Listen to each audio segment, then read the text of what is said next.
there. He said the all-time Dempsey Fieldhouse was 9:13 by the Brooks Beast, a bunch of pro guys. So the college team with the Huskies just about a second slower than that all-time run. And you say we saw some fireworks here on the men's side. Get ready for the women. Yeah, stacked field as well. Again, going through the entries here: Northern Arizona, NAU, BYU, Stanford, Washington, Utah, New Mexico. This will be a lot of fun. And what a way to kick things off here.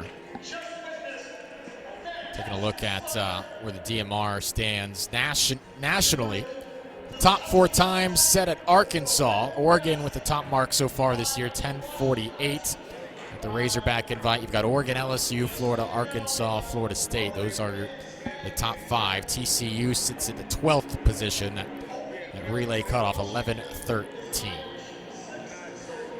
When I said, where's LSU in the sprints? Well, they've moved up to the middle distances here. SEC teams at number 2, 3, and 4. And that, you see, we go all the way down to the descending order list. There's Juliette Whitaker, the Olympian NCAA champion in both 800 indoors and outdoors. She's right in the middle. She'll kick it off for Stanford, but the number 16 time in the country, Iowa State, 11:18. Juliette Whitaker, outdoor champion of the 800, U.S. Olympian after that.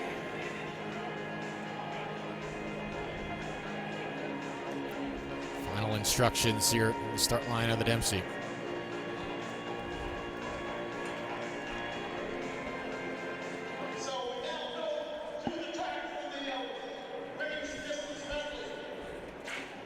I believe Rebecca Mara will be handling the pacing duties here. So you're on the outside in the black kit.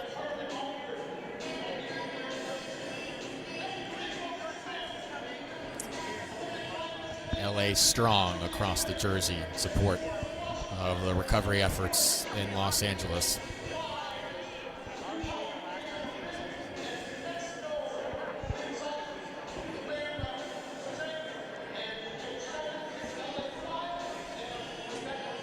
Dan, it's one of the go-to inquiries we hear when these DMR legs start. What would you typically evaluate when you look at an 800 runner running up or a miler running down? What have you seen through the years on what may be more advantageous or what you prefer? Or is it really just individual? Is it situational? Yeah, it really is. And I think about some of those teams from Arkansas, and you mostly got 1,500-meter runners, milers that come down and can manage the 1,200 meters. It's hard enough to get an 800-meter to run a 800. You want them to run another. Yeah. You want them to run another lap. But there's a lot of training that goes on in between those two distances, and more than likely, if you're going to run a 1,200 meters, you've run 1,000 meters the week prior to or 2 weeks. Right. So Mara taking this field out. Whitaker slid in right behind.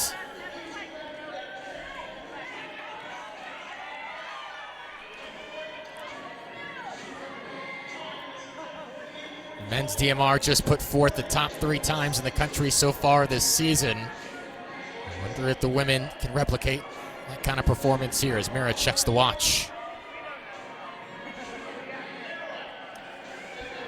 And it's always interesting to see collegiate athletes who've made a world championship team or made an Olympic team then come back and compete collegiately.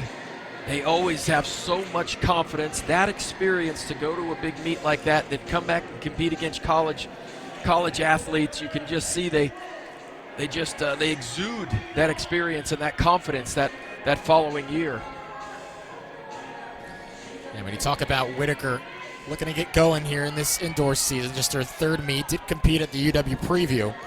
And 2 weeks ago at Boston, ran in the 800 and 4x4, went 2:02 in the 800, coming off cross-country season. So still rounding into form. Any good things ahead for Whitaker, who will compete in the 800 today, but had that valuable experience in Paris this past summer. Wonderful career ahead. Well, and she continues the streak for Stanford.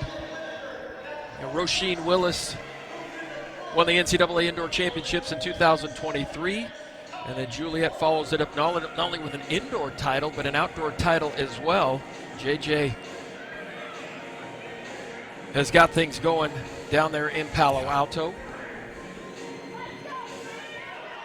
And a lot of young athletes, freshmen, sophomore, good-looking 800-meter runners going to be following the footsteps of Roisin and Juliet.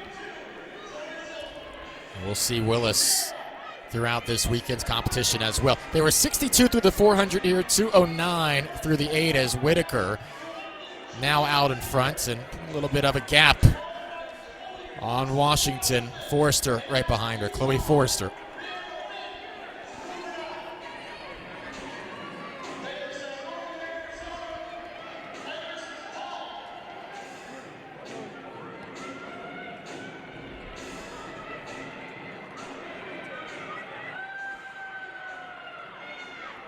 Impressive running by Juliet Whitaker as Utah trails right behind. Whitaker about 10-meter advantage here into the final turn.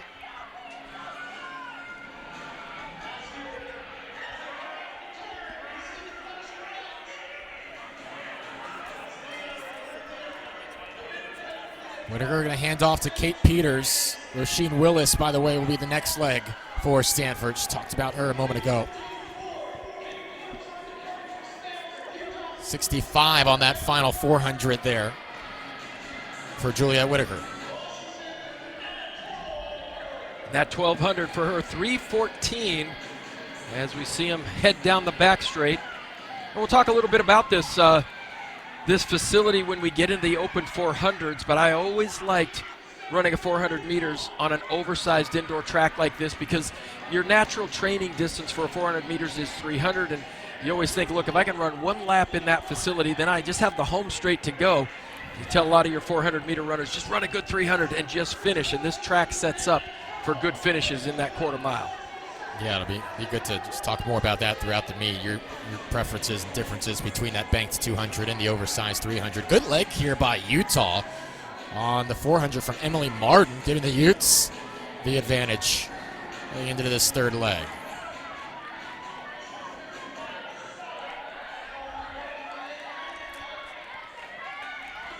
This is Kyla Martin now, the sophomore for Utah.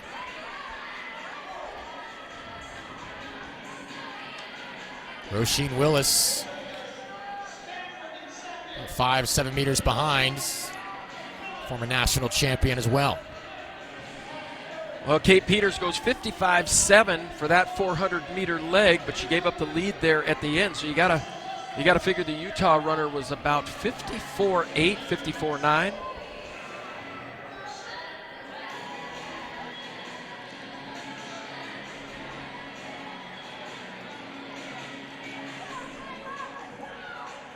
Willis and Claire Yerby of Washington trying to make up some ground. Willis has separated herself a little bit in the second spot.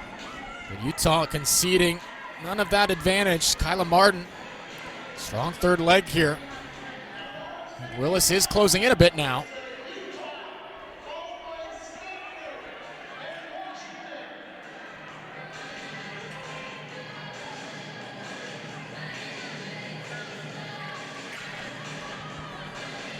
Willis methodically closing this gap, and now is right on Martin here as they start to close in on the final exchange.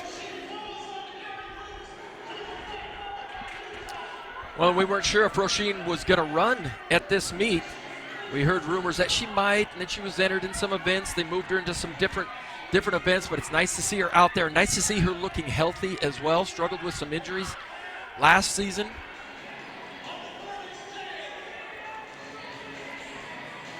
Final exchange at 6:09. Willis hands off. Amy Bunnage on this mile leg here.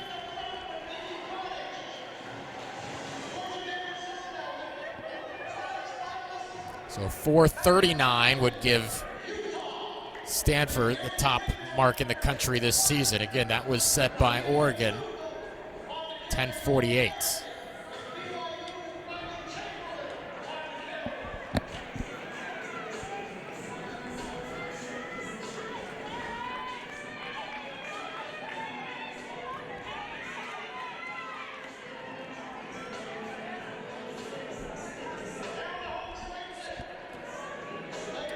Roisin Willis dips under 2 flat in that 800-meter leg, 159.7. That's some great fitness, showing some really great fitness here as we get towards the end of this indoor season. Bunnage is an athlete you want to have here on the anchor leg. Lots of strength, outstanding 3,000-meter runner, good cross-country runner. Australian finished under fourth at 20 the champ in the NCAA. 3K. Yeah, fourth at the NCAA championships, won the West region, and is running some of her best times on the tracks at a PR in the 3,000 at BYU 2 weeks ago, going 8:43. So not too shabby to have a first-team All-American as your closing leg on the DMR, in addition to your 2 national champions. Stanford's ready to go in this event this year.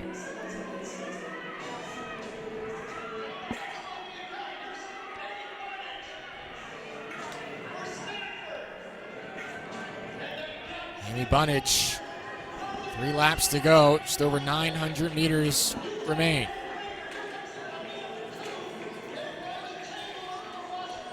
And see, on an outdoor track, you think 900 meters, and it's like 2.5 laps on a 4. In here indoors, it says, hey, 3 laps, and you're out.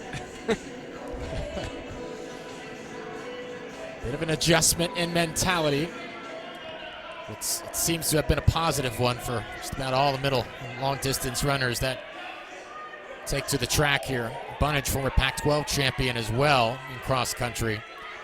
She's a veteran. She's experienced. We're going to finish this strong here for the Cardinal.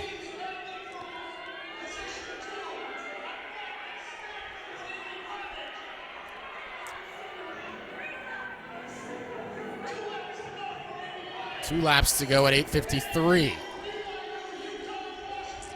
And the back straight here is fun to watch because this is where all the coaches hang out, getting all the instruction from the athletes down that back straight. You see Jill Taylor jumping out there, hollering at her BYU athletes. I think they have to tell those coaches, get back, get back. They get clear down to the lane 3 or 2 to encourage these athletes.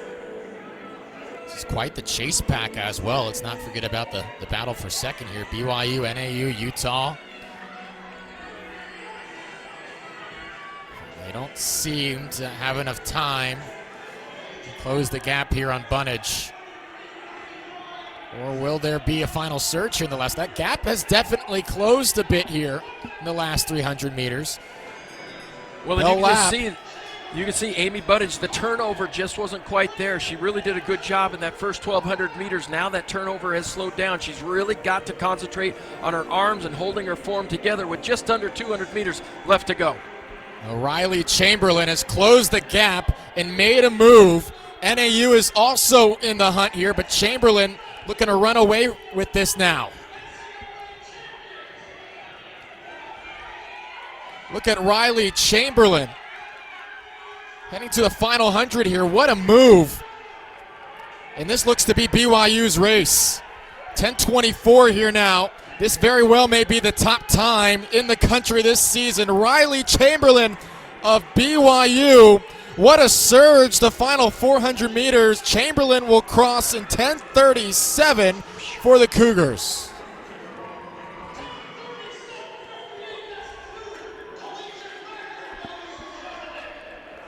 A collegiate record, top time this season. What a mark for BYU, 10:37.58.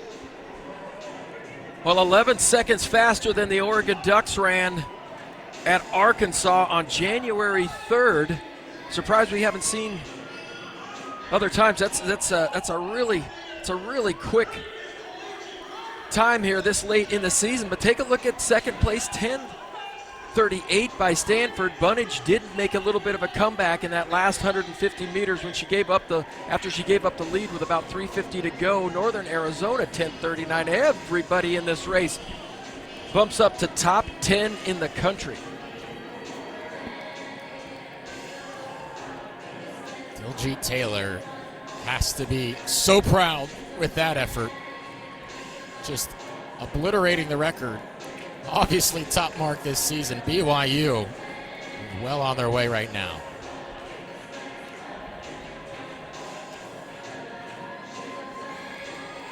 Well, and if you wonder why the distance medley relay is the first event, the first main event of this weekend, some of these athletes are going to jump on planes and go to Albuquerque and compete, go to some different places, but they wanted to run the DMR here, get qualifying marks, put up a good time, and then some athletes we won't see tomorrow in the open events, they'll be competing in other states.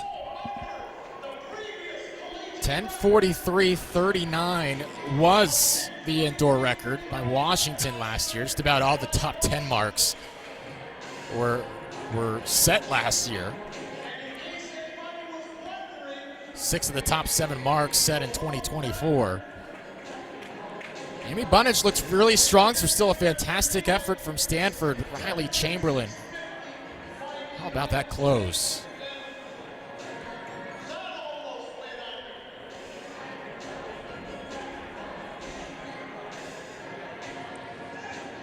Yeah, great finish for BYU, and that is, you wonder why the coach is over there just encouraging these athletes so hard. Even when you're 20, 30 meters down, this never give up attitude. You can reel that person in front of you. Amy Bunnage, she started to fade a little bit, but Riley saw her, gave her a little bit of strength, and she reeled her in and passed her. Good finish there by the BYU Cougars.